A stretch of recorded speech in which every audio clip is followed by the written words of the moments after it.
to Tamil Mumbai Banu. I am Banu. This vlog was shot last Wednesday and Thursday. On Wednesday morning, it's 7:35.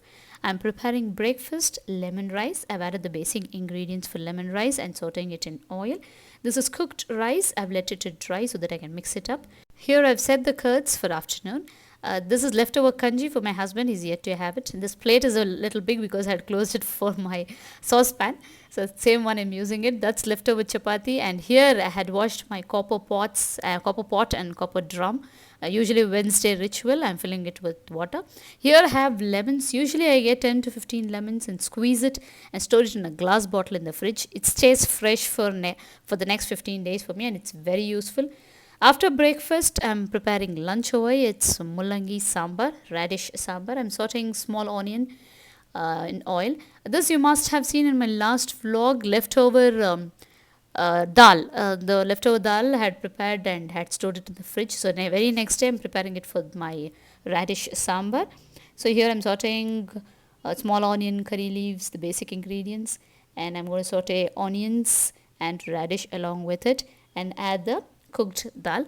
This dal, if stored in an airtight container, it stays fresh. After lunch, I have a 15-minute break because it's my daughter's break. I'm going to go to the library and get a book for myself for the next week.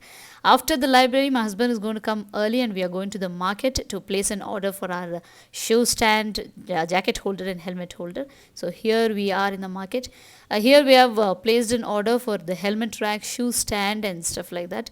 Actually, we need a sturdy one which holds all the helmets and wet jackets. Since it's raining every day on and off, my father-in-law and husband usually tend to get drenched in rain, and there's no place to hang their jackets. It leaves a very bad smell in and out.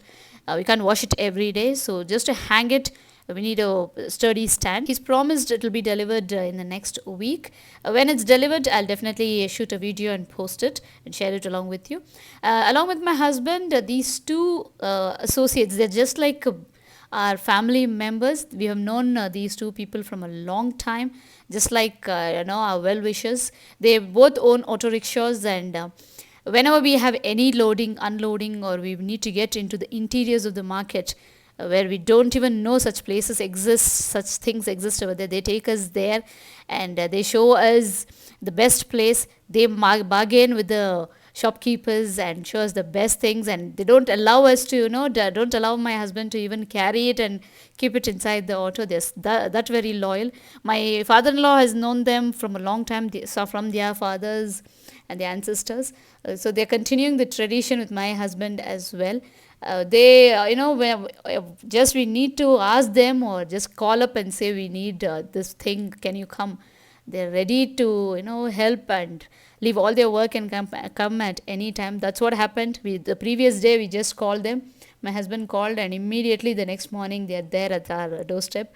We got into the auto, came in the auto itself, and they promised us that they are the ones who's going to come to the shop, take the delivery, and they are going to deliver it to us again. They were the ones who bargained and got our products at the best rate. We are lucky to have such people around. And we just were having a look at all the pieces in the shop. My husband and myself, we never knew such places existed. It's in the interiors of the market. We can't take a two-wheeler, even a two-wheeler, leave alone four-wheelers. So we just came in the auto, walked and saw all these things. It's good to know such things exist, and we should not leave everything to the mall. So we sat in the auto and he's taking us back to our place, and he's promised us to come take the bill and deliver it back to our house. So after lunch, it's evening 4:40. I had some leftover rice stored in the freezer. Actually, I'm going to prepare leftover frozen rice puttu today. I don't think so you would have heard. I saw this in one of the YouTube videos. I don't remember, but it's really, really tasty. Better than the ones which we make with the normal rice flour. What you're supposed to do is you need to freeze the cooked rice overnight, take it out and squeeze all the water from the rice. This is how you need to squeeze. Make sure the entire water is out, and I've squeezed all the water from the rice. So much of rice was there since it was frozen. So after this, I'm going to take a mixer jar and put this frozen cooked rice into the mixer jar and whip it.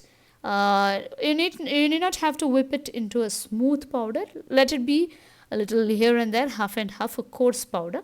Once we whip it, we need to add rice flour along with that and mix it. So we're going to whip this in the whipper. Just 2-3 pulses so would be enough, I guess, since it's already cooked and it's come to room temperature. We have taken off the water. So this is the texture it needs to be. Just have a look at the color. The puttu stays white, fresh white throughout, and it's this most softest puttu ever tasted. You just try this once. So once we have ground the rice into coarse powder, we'll be adding 2.5 spoons of rice flour in this. This is normal rice flour. You can use any rice flour like store bought ones, or the ones which you have used raw rice and given in the machine and ground it in bulk. So I have just added this rice flour, mixed it up. Now you need to nicely mix it up, and you should see the texture. It has to hold it in your hands. The moment you press it, it should fall. I have not shown the texture because I know by eyes. This is the steamer which I have, and this particular cloth, white mull cloth, we say, the mulmul cotton cloth, this I have kept particularly for puttu itself. I have kept hot water for steaming this puttu. In the same hot water, I am going to take this cloth, dip it and squeeze it. This way the rice flour doesn't tend to stick to the cloth. So any puttu you're preparing, first add grated coconut. This is fresh grated coconut. First base you need to add this, otherwise your puttu will tend to stick to the cloth. Normally also if you do with the puttu maker. So once you have spread the coconut, you should spread the rice flour mixture what we have done, and always make sure not to press the mixture from top. Don't press it. You just have to add it on top of it and leave it as it is. Even in the puttu maker, you should not use a spoon and press it down. That's the place where the puttu's texture tends to change. So after placing this, as I told you, don't press it. On top of this rice flour mixture, again we're adding the leftover coconut, grated coconut. Now you need to close the sides of the cloth. So better to take a bigger cloth. If you close it this way, the steam doesn't escape and it cooks very well in the steamer. So I had taken the kadai to keep this for steaming, but I couldn't close the kadai, so I have replaced it with the idli pot. I'll put these cups for washing, and the time now is 4:50. It's going to be 4:55. The water is boiling inside the idli pot. Once the water starts boiling, you need to place this puttu stand, the steamer stand, inside the idli pot and close it tightly. It just takes 5 to 10 minutes for the puttu to cook. So in the meantime, by the time it cooks, I will finish off washing all the dishes side by side. This puttu is absolutely easy and very tasty. I prefer this puttu to the normal ones because it's very soft when compared to the normal puttu, using all the puttu flour, and it's a long process. Whenever rice is left over, I tend to freeze it and prepare this. My daughter loves it. Okay, after washing the dishes, it's time to switch off the stove. It's 5 o'clock.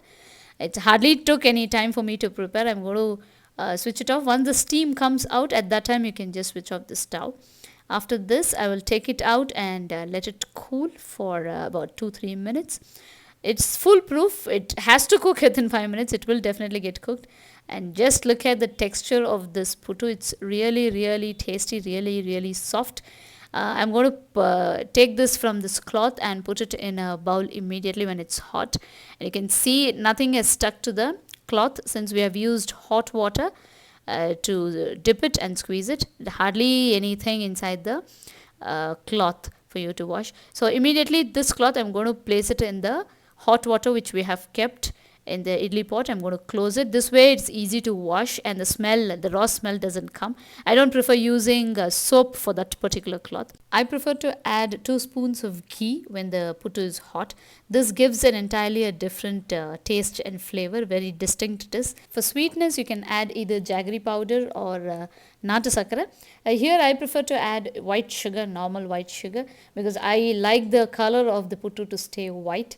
So it's better to add it when it's hot so that it blends along with the puttu. You don't get the granules of sugar. And this is the best puttu I've ever tasted. I prefer to have leftover rice only for this purpose. And you will never, as I told you, unless and until you tell people that it's made of leftover rice, they will never know. I guess I should be thankful to the YouTube channel where I came across this recipe. Unfortunately, I don't remember the name of the channel. It's so easy and we finished off it so fast. It just took less than half an hour for me to finish this. It's 5:05 now. I'm going to enjoy it along with my family members as a evening snack. So if you have liked this vlog and this recipe, please like the video, share it, and also post your comments in the comment box. And also do not forget to subscribe my channel and click on the bell icon next to it. More vlogs and videos coming up. Stay tuned. Thank you so much for watching. Bye bye for now.